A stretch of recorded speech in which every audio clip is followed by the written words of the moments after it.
অনেকে কষ্ট সহ্য করতে না পেরে সুইসাইড করে।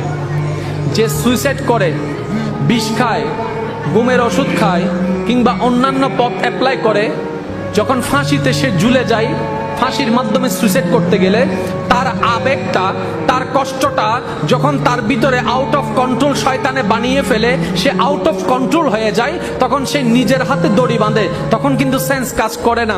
যখন সে এটাকে রাউন্ড করে, তখন সেন্স কাজ করে না। যখন সে ঝুলাই দেয়, গলার মধ্যে লাগায়, তখনও সেন্স কাজ করে না।